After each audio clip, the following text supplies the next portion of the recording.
Hey up everyone, welcome to the video. I hope you're all well and you're looking after yourself. Tonight's video is going to be the NRL's most unlikely Premiership winners.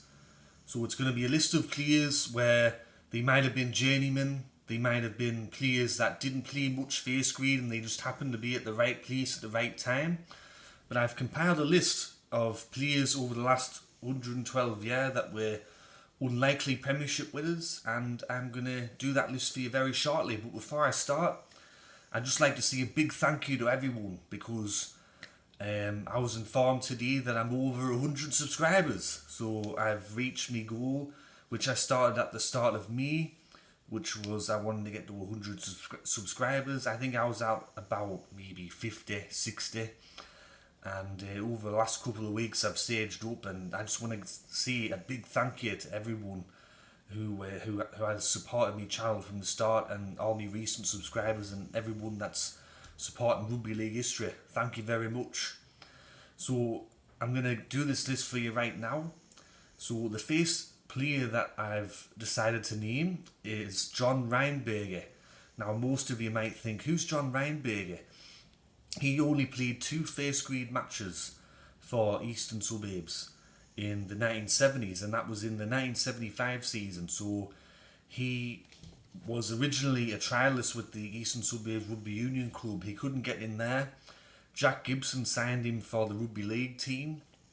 He only made 2 appearances in the season, the first one being the preliminary final, and then he played in the 1975 Grand Final in place of Mark Harris, I believe. And as we all know, Eastern Suburbs won the grand final 38-0 over St George, and John Reinberger never played first grade again.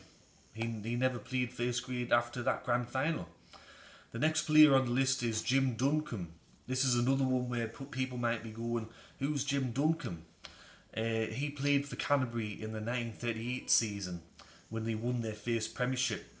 He was one of the starters in the 1938 Grand Final as Canterbury played against the all-conquering Eastern Suburbs team, and he won the Grand Final in his first season with Canterbury Bankstown, and in the following 3 or 4 years that he played, he only ever played one further first grade match, and he retired in the early 1940s.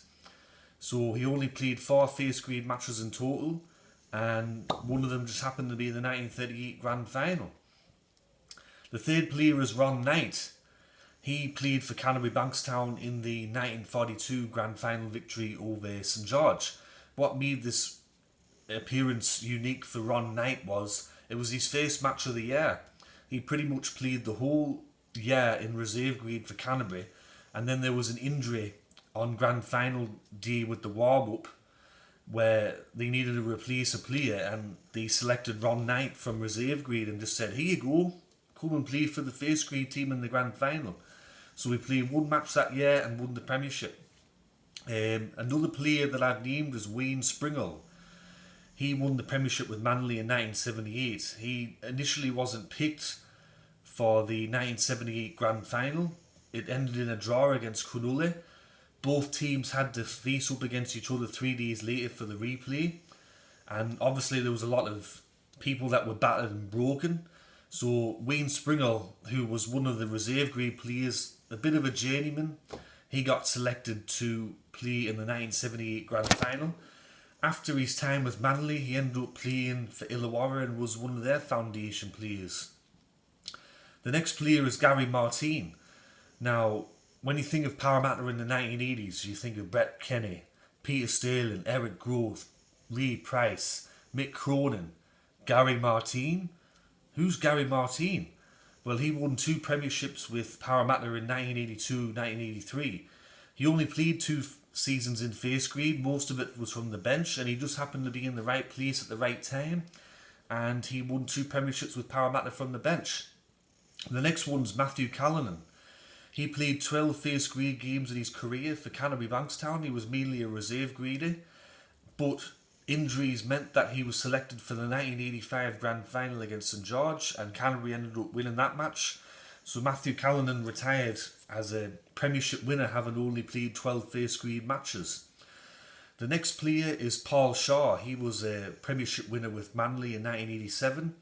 He was a bit of a journeyman. He played with Gold Coast and I believe Illawarra, but he would just happen to be on the bench in the 1987 Grand Final. The next player is Paul Osborne. He played for Canberra in that 1994 Grand Final victory over Canterbury Bankstown. The thing about Paul Osborne is that he'd actually gone over to England. Well, he was going on the way to England. He had his plane tickets booked. He had everything all done, all sorted. And then he got a phone call from Tim Sheen saying, "I need you for the grand final." And Tim Sheen thought that David Wesley and Brett Etherington wouldn't offer much in attack and defence from the starting lineup, so he got Paul Osborne into the team. I remember reading that Mal Meninga and Ricky Stewart and a few of the other players were against having Paul Osborne selected in the starting lineup, but he did a great job and Canberra absolutely shit in and won that grand final against Canterbury. The next player on my list is Craig Smith. He played two seasons of first grade with Melbourne in the late 1990s. He played in the 99 grand final against St George, where he was the player that was hit late by Jamie Anscough and dropped the ball, and then it was awarded a penalty try. And after that grand final victory over St George, he retired from the game and was never really seen from again. He only played those two first grade seasons. The next player is Mark Bryant. Mark Bryant, he started his career with Canberra. Then he ended up at Manly, where he was a bit of a sporadic player, jumping to and from reserve grade. And then in the 2008 season, he was called into the grand final team, and he played from the bench as Melbourne were defeated 40-0 by Manly. Following the grand final victory, he ended up coming over here to England and played with Crusaders and London Broncos, but a very unassuming Premiership winner, Mark Bryant. The next player that I'm gonna name is Vic Morrow. He played 47 first grade games for Manly between 2007 and 2012. He was mainly a reserve grader, but for some reason Des Hasler picked him on the bench for the 2011 grand final against New Zealand, and he ended up becoming a Premiership winner. Now, when you think of the team that year, you think of Brett Stewart and you think of T-Rex and Daly Cherry Evans, but not many people would know that Vic Morrow was in the team. The next player is Scott Conley. Scott Conley, he was part of the 1997 Newcastle Grand Final winning team. Once again, it's a player that you really wouldn't think of or remember from that game, but he just happened to be there, right place, right time, and he ended up being a Premiership winner. The next player, Jared Saffey. Jared Saffey played 61 first grade games in total. He started his career with the West Tigers. He ended up at St George Illawarra. For some reason, Wayne Bennett decided to pick Jared Saffey over Luke Priddis and a couple of other players, and he made his way into the grand final team, and he won a Premiership with St George Illawarra as they defeated Eastern Suburbs. Another interesting thing about Jared Saffey is I think he's the second only South African born player to win a Premiership. After the grand final victory with St George Illawarra, he switched codes and ended up playing for a few different clubs in rugby union. Now, the next two players played in the same team, but I think they both deserve a mention. It was Jamin Lowe and Brian Norrie in the 2012 grand final winning team for Melbourne. So I've read about Brian Norrie. He was very, very close to retirement. He was very close to just giving up on rugby league and heading back to Queensland. I think he was going to be working in the mines or something like that. And he got a phone call from Craig Bellamy, and Craig Bellamy said, I need you for this season. I just want to give you one last hurrah. And Brian Norrie went, yeah, all right, I'll come down to Melbourne, and he ended up being a Premiership winner. And Jamin Lowe, who played in the same team, he was dumped by South Sydney. He was without a club, and he ended up playing for Melbourne in that 2012 grand final.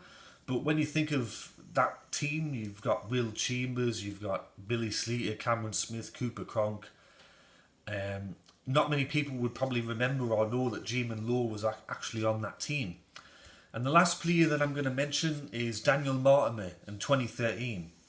So Daniel Mortimer, he played for Parramatta. We released him and then he ended up at Eastern Suburbs. He played mainly from the bench in the 2013 season, but he ended up on the 2013 grand final team for Eastern Suburbs, and they ended up defeating Manly Warringah in the grand final. To show you how unassuming or how people didn't really notice much about Daniel Mortimer, I know a couple of Eastern Suburbs fans and some other people that are big on rugby league, and when I see that Daniel Mortimer won a premiership with Eastern Suburbs, they go, Daniel Mortimer? No, how he wasn't in the team. And I go, yeah, he was, I'll fucking show you right here. He was there. And they go, we didn't even know he was playing. But anyway, he ended up a premiership winner, and I'm pretty sure that most people wouldn't know that or probably wouldn't even remember him playing in the match. So that's me list. That's me top, you could see 10 to 15 players that I've named. The most unassuming and unlikely premiership winning players. I hope you liked the video. If you did, please give it a like. If you're enjoying the content that I'm making, please consider subscribing to the channel. Click that notification bell so you get an email when I do a new video. If you got some spare time, go over to Rugby League History. That's my Facebook page. Same name as the YouTube channel. And I also run the Instagram page that has the same name. Go check out those pages. But as always, everyone, thank you very much for subscribing to my channel and supporting me. 101 subscribers. Let's try to get up to 200 maybe, even further. Let's see how we go. But anyway, I'll catch you all later. Tatty bye.